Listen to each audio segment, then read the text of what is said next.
Olá, amados, que o Eterno continue nos abençoando, né?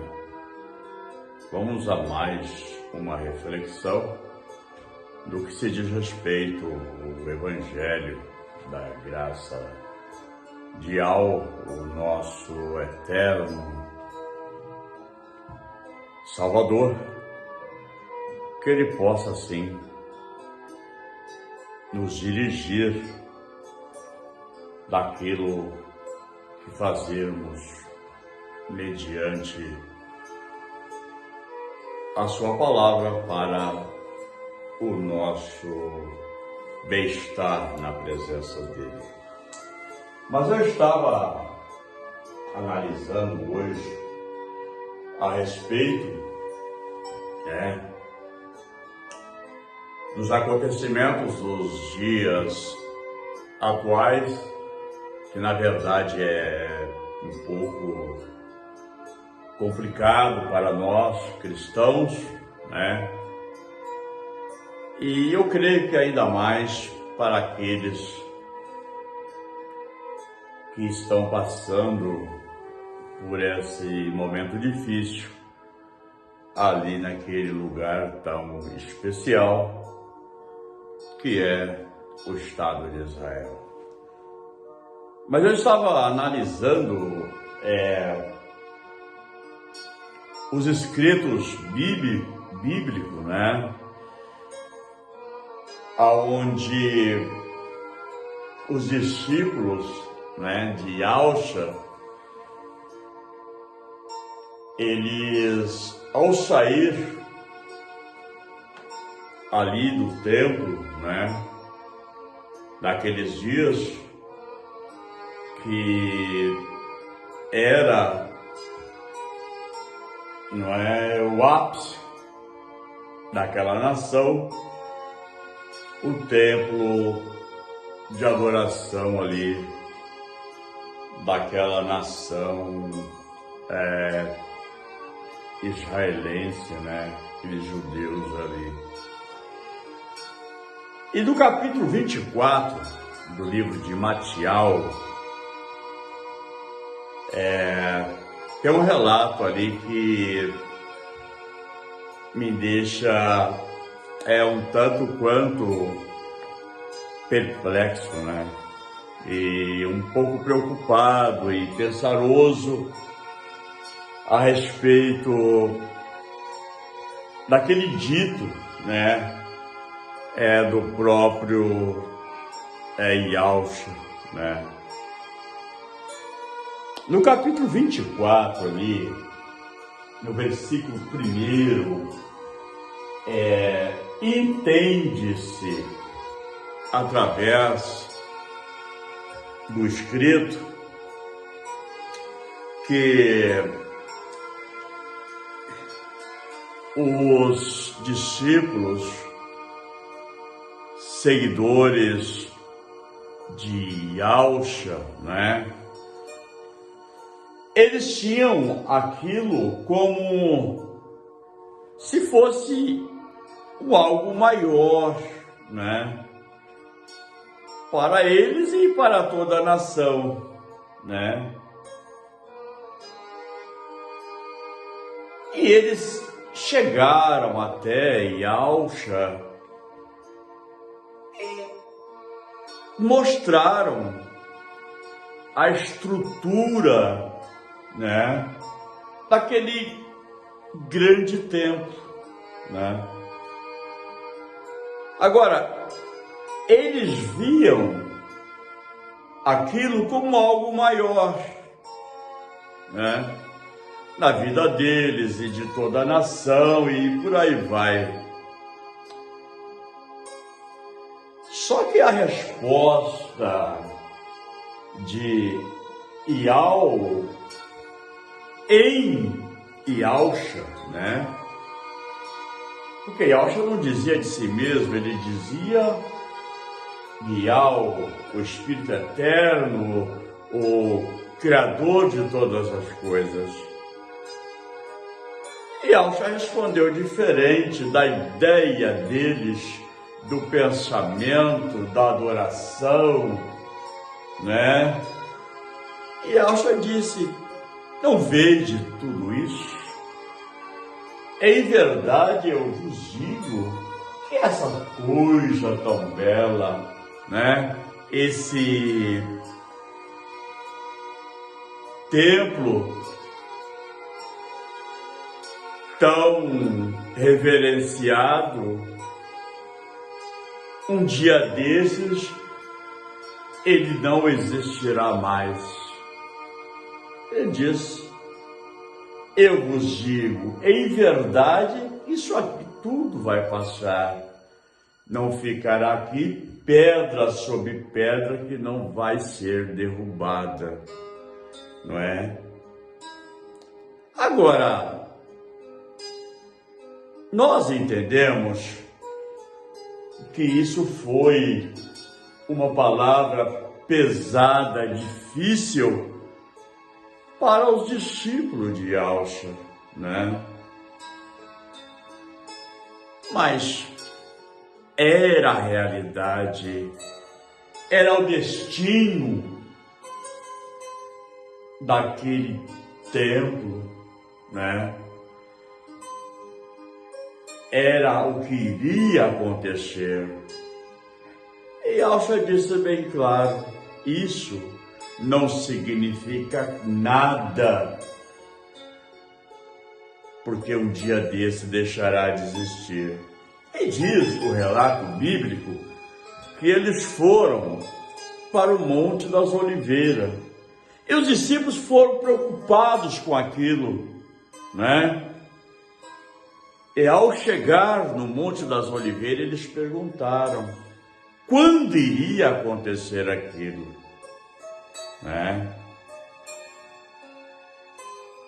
E Elsha começou a relatar os acontecimentos que precederiam aquele acontecimento, né? Que haveria guerra, rumores de guerras, perseguições, né? E por aí vai, né? Agora, Elsha disse isso para os discípulos e ele chegou mesmo a afirmar com toda certeza que não passariam aquela geração sem que tudo aquilo haveria de acontecer. Eu estava vendo um cidadão, ele questionando, né, a volta de Elsha no ano 70, né? Que não tem como comprovar a volta de Elsha no ano 70. Ora, meu irmão, não precisa ser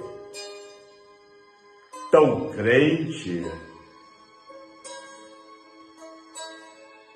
tão revelado, com a mente tanta iluminada, ao ponto de ver uma escritura como essa, né? Obviamente que quando ele disse isso, aos 30 anos, 31 ou 32, por aí, ele estava dizendo de uma coisa que ocorreria 40 anos depois, né? E aquelas palavras que ele disse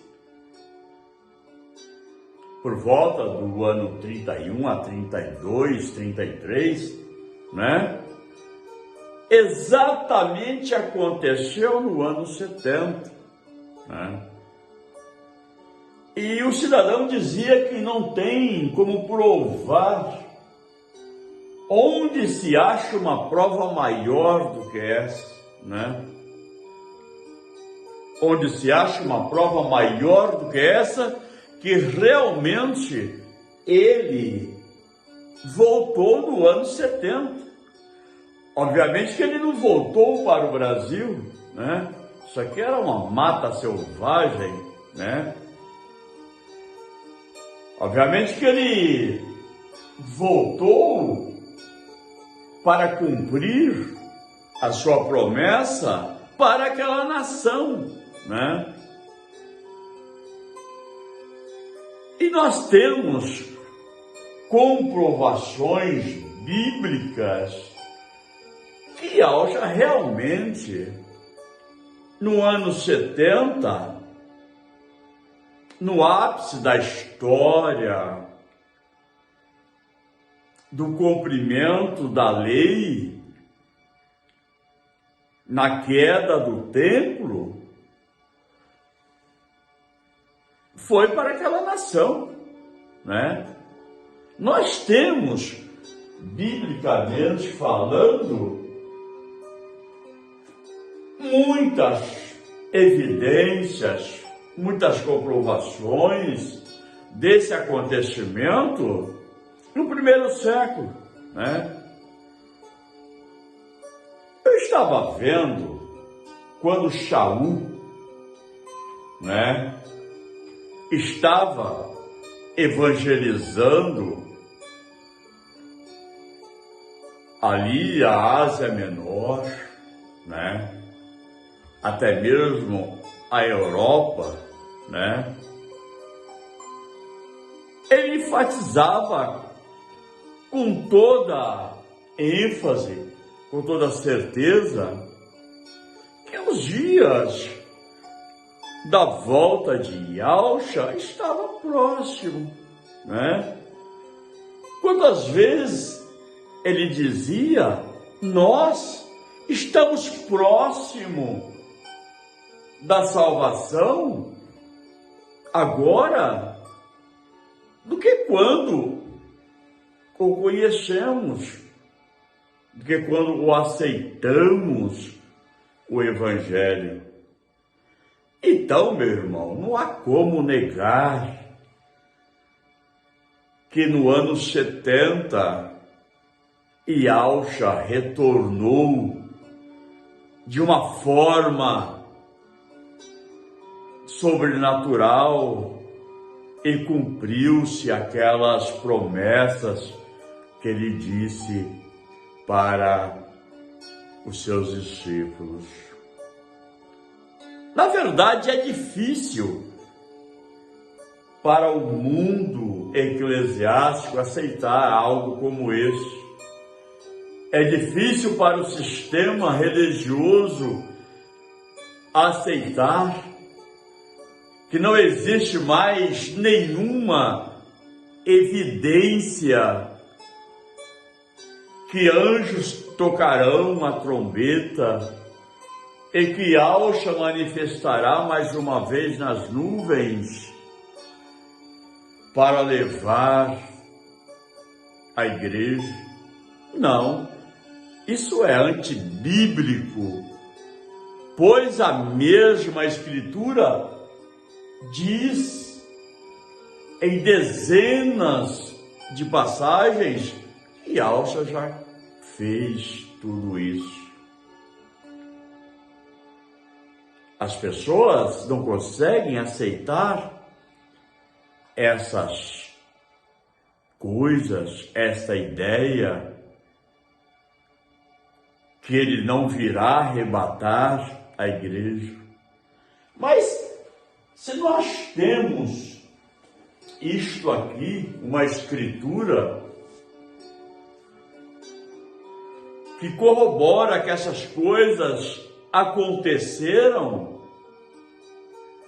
e não aceitarmos essas coisas tão real, para que serve então os escritos bíblicos? Para que servem então as profecias da Taná? Para que serve os escritos originais da Torá?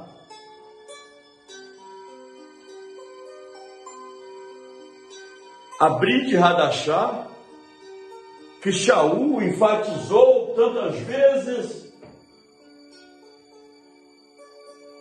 que aqueles que não têm o espírito de Yahshua não pertencem a ele, não tem significado nenhum.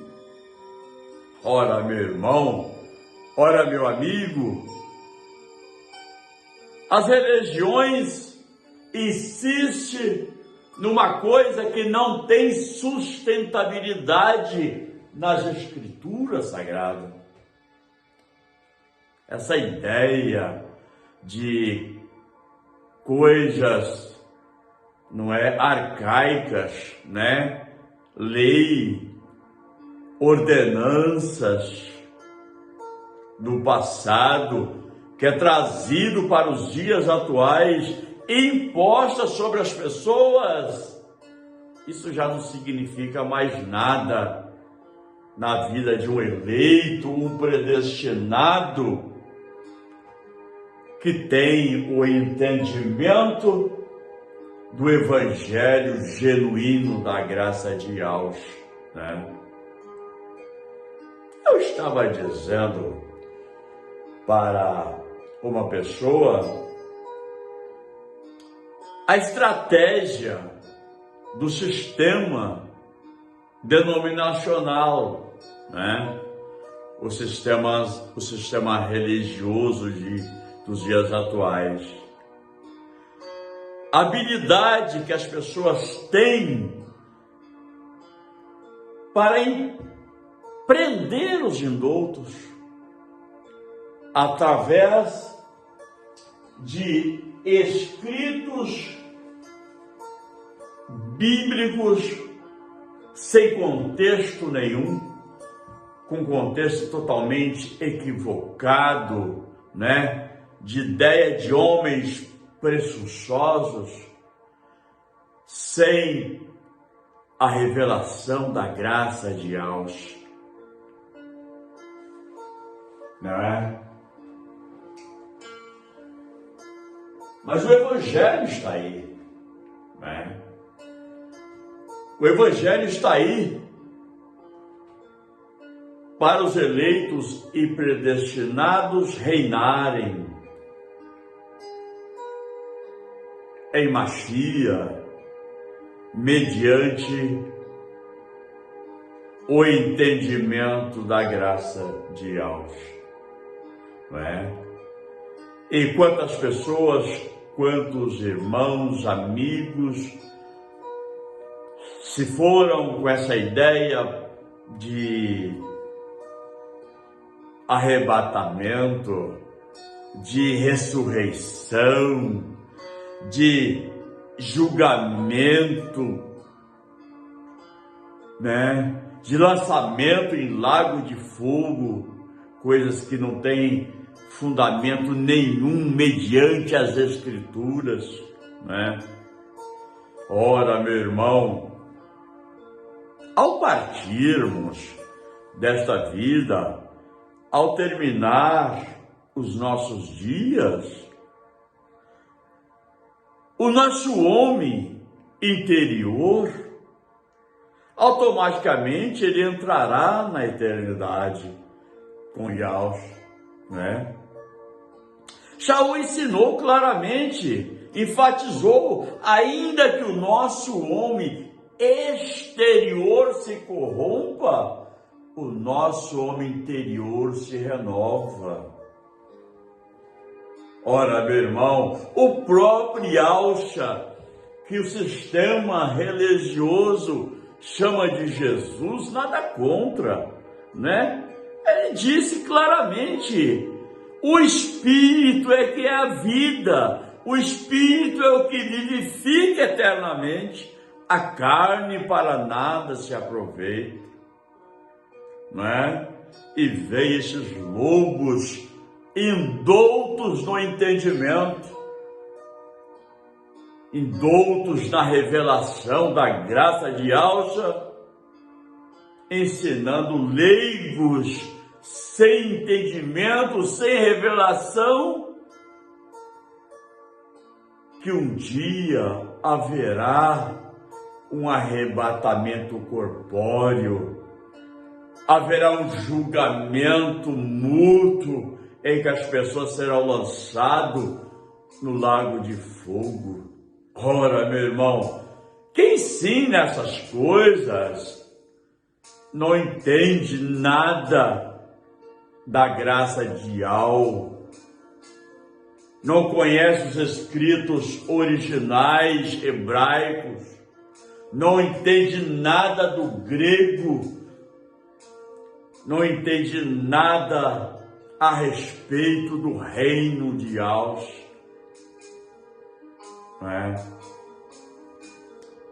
Essas coisas tolas inventadas pelo catolicismo, né, impera hoje no mundo religioso. Mas a graça de Deus, ela é dada aos eleitos e predestinados, né? Essas tolices já não podem mais surtir efeito na vida dos filhos de Deus, né? Então, no ano 70, meu irmão, essas coisas sucumbiu, né? Essas leis e ordenanças. O templo caiu, não existiu mais, não existe mais. Quando caiu-se o templo, no ano 70, que Alcha levou aqueles irmãos para a eternidade através de uma transformação, não é? Como disse Shaul, hoje impera o reino, não é? Já estamos reinando em Alcha, não é? Shaul ensinou, estamos já sentados em lugares celestiais. O nível de entendimento, o nível de fé, de esperança, hoje é muito além daquilo que tínhamos no passado, não é? Obviamente que aqueles corpos naturais não entraram no espaço sideral e foram para a eternidade. Foram transformados, elevados em espíritos para a eternidade, né? Que coisa maravilhosa. Agora, Alcha advertiu seus discípulos: estais apercebido, para que ninguém vos engane, né? Que virão muitos em meu nome, né? Isso naqueles dias, não é? Apareceram vários cristos falsos, vários Machias falsos, vários enviados falsos, né? Mas eles estavam apercebidos, né? E a grande verdade é que teve até alguns deles que não morreram quando o Machia manifestou novamente na sua segunda vida no ano 70, né? E Eronã estava vivo ainda, né? E outros mais estavam vivos daqueles dias de Alcha, quando ele se manifestou, não é? Do ano 70 para cá, meu irmão, é a graça que impera, não é? A graça de Alcha. Todo aquele que apareceu depois do ano 70, se foi eleito e predestinado e partiu, automaticamente entraram para a eternidade em Machia. Hoje, nos dias atuais, não é diferente.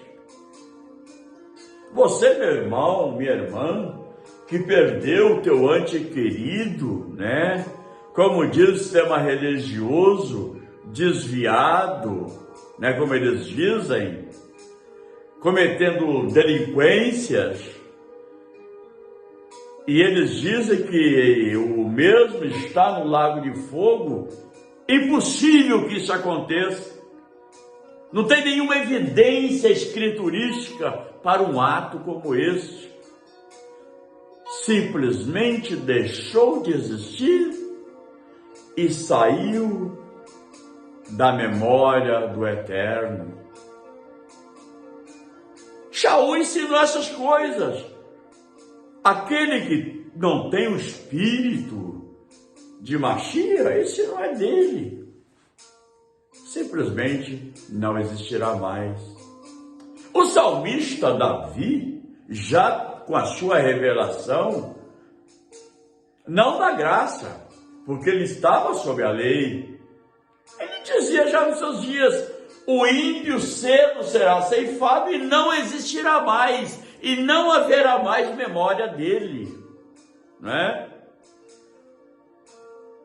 A Igreja Católica ensinou nos dias das trevas, né? Nas eras negras, aquelas pessoas indoutas, que eles deveriam ser queimados, né? Pela sua rebeldia, né? Pela sua heresia, como dizia eles queimavam as pessoas na estaca, e eles diziam que o espírito ficaria queimando para a eternidade. Que coisa mais tola, sem fundamento, desde quando espírito queima, meu irmão? Totalmente anti-escriturístico.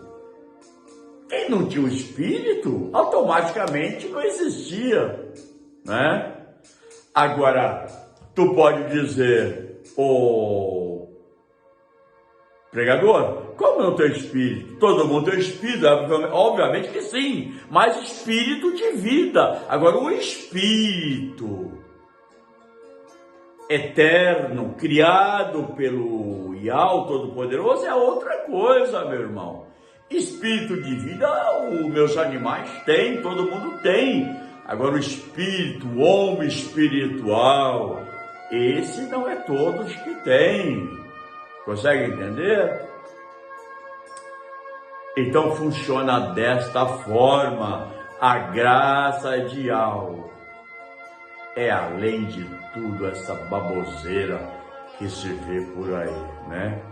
Eu estava perplexo com esse acontecimento que houve lá em Israel, né? A respeito desses filisteus modernos aí que fizeram essa atrocidade com as pessoas em Israel. Eu estava pensando, esse diabo que age na vida dessas pessoas é uma ideia maligna, um pensamento mau, uma natureza ruim, que vem desde os dias em que Israel saiu do Egito e apossou daquelas terras prometidas, né? Não é um capeta de chifre, nada disso. É uma natureza maligna, ruim, que passa de pais para filhos e vai aí até o dia de hoje. Simplesmente isto aconteceu por uma negligência de um povo que estava fazendo algo que não tem mais significância, que é uma coisa da lei, um tal de Yom Kippur, que não significa mais nada, meu irmão. Essas coisas da lei, isso não resolveu nada na vida de ninguém. Essa é a grande verdade. A prova é que Yahweh manifestou para fazer o que eles não fizeram. E Yahweh manifestou com o nome de Yahusha. Shá é salvação, Yahweh é criação, né? E manifestou também como Ruach Kadosh, que é a palavra santa, no dia de Shavuot, né? As pessoas não conseguem entender essas coisas. Ora, meu irmão, é tempo de entendermos que nós precisamos viver uma vida pia, uma vida santa, diante de Yahshua, reinar, crer na sua palavra e entendermos que já foram tudo pago na estaca.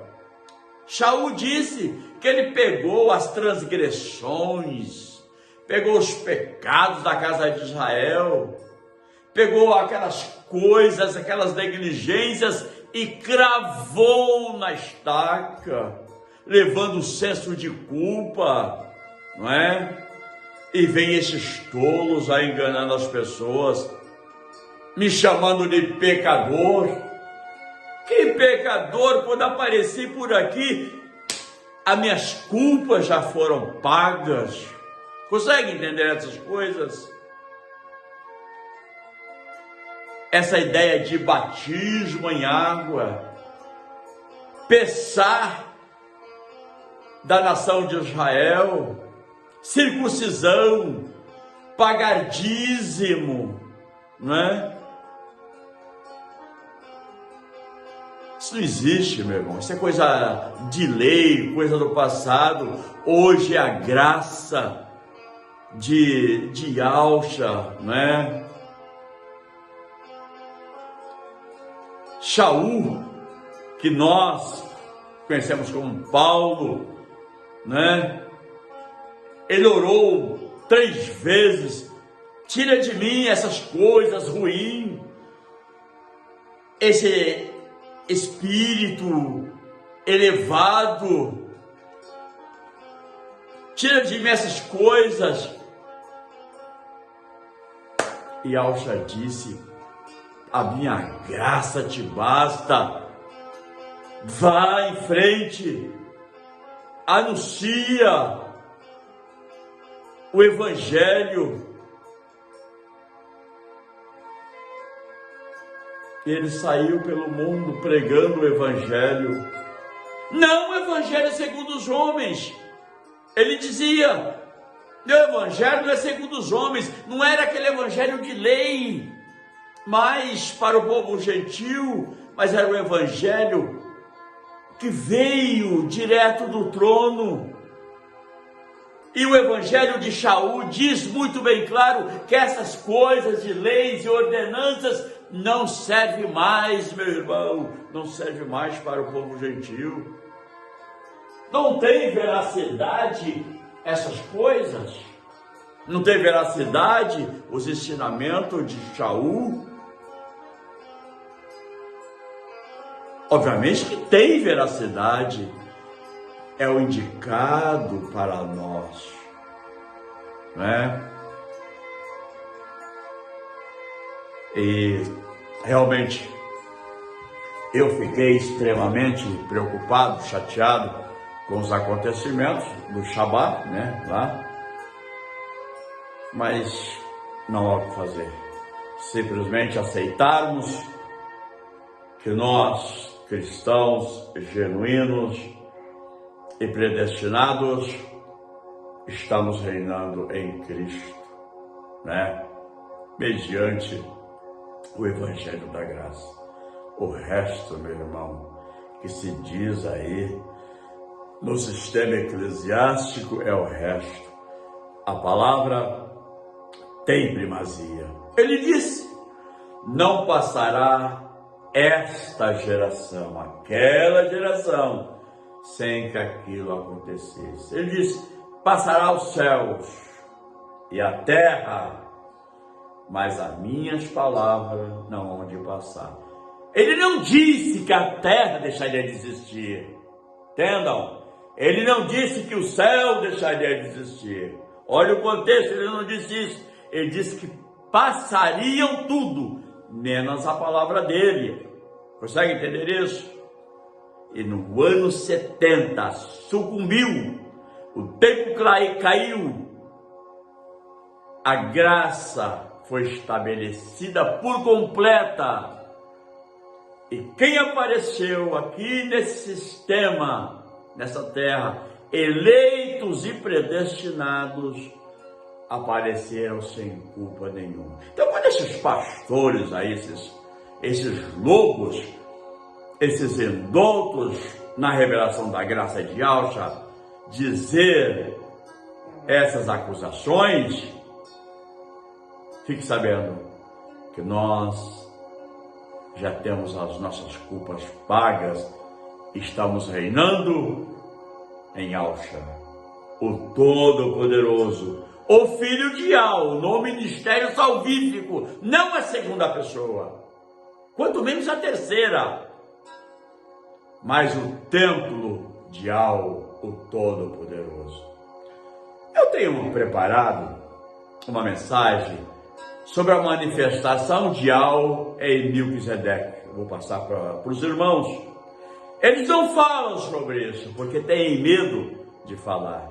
É mais fácil falar que Jesus é a terceira pessoa da Trindade, é a segunda pessoa, que o Espírito Santo é a terceira pessoa, coisa sem fundamento nenhum, coisa que nem tem no original, né? Eu vou trazer uma mensagem sobre isso aí. Olha, meu irmão, Ial e Alcha, Ruá, Kadosh, Palavra Santa, é tudo o mesmo Todo-Poderoso. Simplesmente 3 maneiras de se trabalhar, tá? Eu vou trazer isso aí. Fiquem atentos no próximo vídeo e vamos aprender. Temos muito que aprender do Evangelho da Graça de Al. Que o Eterno abençoe a todos e vamos reinar, pois já estamos em Alcha mediante o Evangelho da Graça, né? Que Ele continue nos abençoando. Até o próximo vídeo.